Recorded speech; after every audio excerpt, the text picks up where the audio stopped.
The U.S. government is on a dangerous and fiscally unsustainable path with the current tax cut proposals. The current plan by the Republican trifecta of the House of Representatives, the Senate, and the White House is to extend the 2017 Tax Cuts and Jobs Act and add even more tax cuts. The proposals are similar to you or I asking our boss for a pay cut so that we can go out and buy a new car. From my own personal experience, a budget cannot be balanced by cutting income. The full array of proposed tax cuts would increase deficits by $9.1 trillion. The tax cuts proposed by President Trump and Republican leaders would reduce tax revenues by $7.8 trillion through the 2025 to 2034 budget period, according to the Tax Foundation. If not offset with spending cuts or tax increases, the tax cuts would increase deficits by $9.1 trillion over 10 years, including related interest costs. Fully extending the TCJA would cost approximately $5 trillion, while other elements of Trump's tax agenda also have large price tags over 10 years.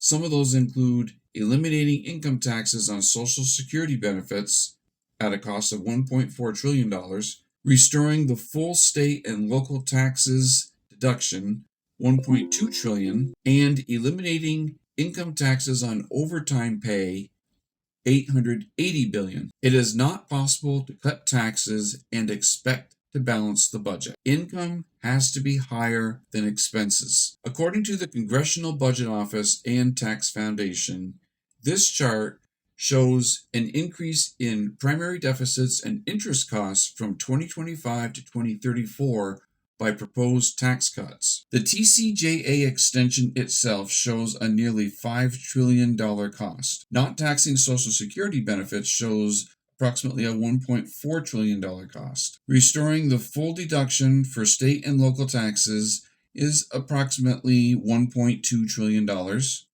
Not taxing overtime pay, $882 billion. Lower corporate rate to 15% for domestic production, $428 billion. Not taxing tips, $139 billion. And deduction for auto loan interest, $72 billion. Republicans are the biggest spenders through the tax code.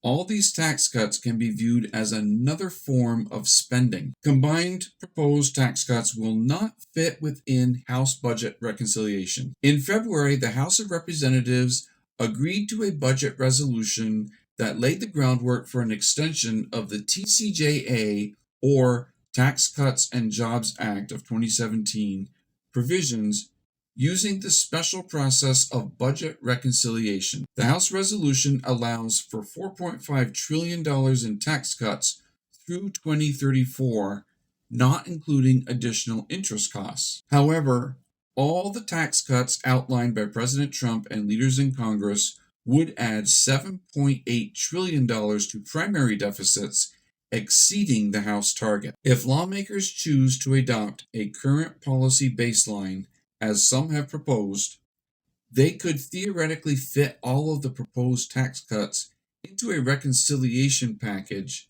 because this would treat certain extensions as cost-free. However, adopting a current policy baseline is a fiscally irresponsible budget gimmick that would still add trillions to the national debt. It would also set a dangerous precedent that could be exploited in the future by lawmakers from either party. Changing what something is called does not change what it is. In the end, spending more through the tax code will always increase the deficit and the national debt. According to the U.S. House of Representatives and Tax Foundation, this chart shows the differences that I have just described.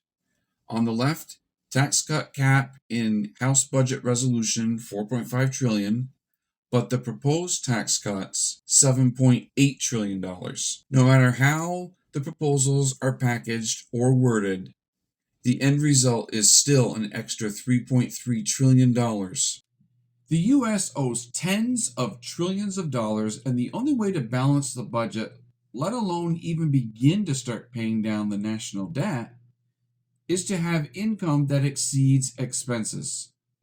We are currently only hearing about tax cuts, and spending cuts.